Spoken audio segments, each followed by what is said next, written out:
How's it going, folks? Half Ton Tim over here at Gander RV in Hamburg. I just want to go over a few departure trip tips for you. Basically, make your life a little bit easier for your first camping trip. Make sure you don't forget anything and you're ready to go when you arrive at your campsite.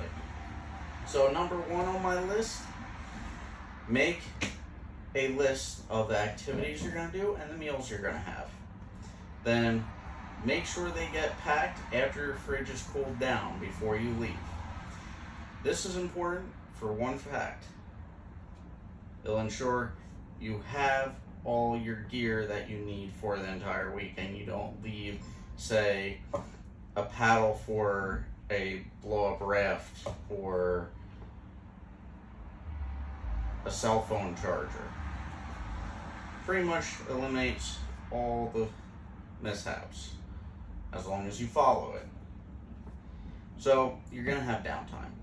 Bring entertainment for the kids. My nephews, they be on Xbox all the time because they're afraid of the outdoors. Whereas pretty much my cousins, they'd be happy with a board game. But you should definitely plan the meals for your trip and make sure it's packed the night before. But the thing about that is make sure your fridge is actually working too, because you don't want to have the fridge not be cold and then your food go rotten inside. Bring your basic tools, hammer, screwdriver, and definitely duct tape. Pretty much duct tape can be used to repair trim that falls off during your trip, since it's like a 5.5 earthquake for every hour on the road.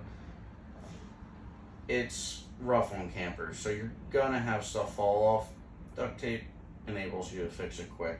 Same if you get a leak, you can just slap it over a leak quick and you're good to go.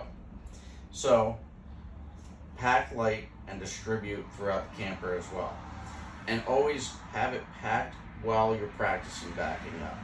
So anything from the wheels forward towards the hitch is where you want to put everything. You don't want to put all the way in the back because it's going to be more prone to sway, but everything over the wheels and forward is going to distribute a lot better and make it a lot more controllable. The more weight towards the pin, the better it's going to handle, reduce sway, I should say. Now, I mentioned practice backing up.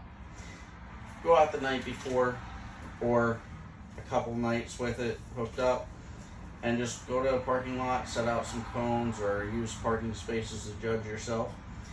It'll make your life a lot easier. I used to drive a 53-foot tractor trailer. I had to weave at 18 miles an hour in reverse. I had to parallel park this thing. It's not easy. It takes some getting used to. So you won't be there for hours just trying to back into this space. Right is left and left is right. Now, also make sure you turn off your propane before you take her out. Big safety thing right there. Plug the camper in the night before so you can make sure everything's working and good to go. Your fridge is cooled down. Don't take breakables either, because when you're practicing, say you hit a large bump or hit a curb, well, glass could fall out if you're carrying glass plates or cups, and then you have a big mess. Paper is best. Red Solo cups is what I usually use when I'm out, because I usually do not take anything that can break. I'm very accident prone. And to anticipate the long setup time as well. Pretty much, if you haven't ever set up a camper before, you're going to need a significant amount of time to level it out so your fridge works and everything's good to go.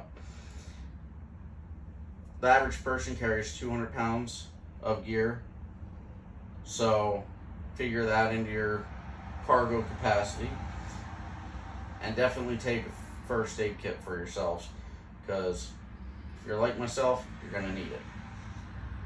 You want to have marine grade toilet paper, not regular stuff, because if you have marine grade toilet paper, you're not going to have to reach down your toilet or use a plunger as much.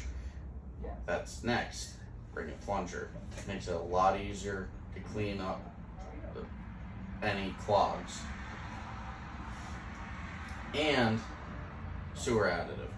Sewer additive, splash it before you leave your campsite and when it's empty with a little bit of water inside, and same when you leave your house, a little water inside and pretty much sewer additive. It'll splash around, washing off the sensors, cleaning out the black tank. You won't get that nasty smell you usually do from not using the additive.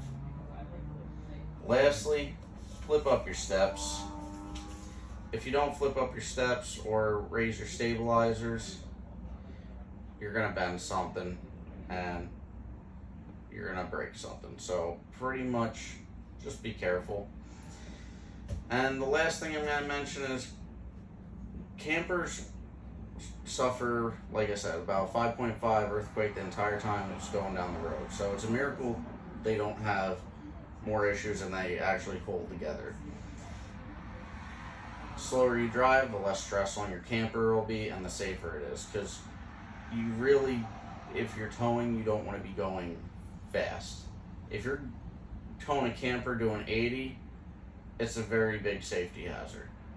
Just calm it down a little bit, drive safe, have fun, plan so you get there in time and you have your setup and you'll be good to go. So have a great day, guys. Half Ton Tim with Gander RV in Hamburg.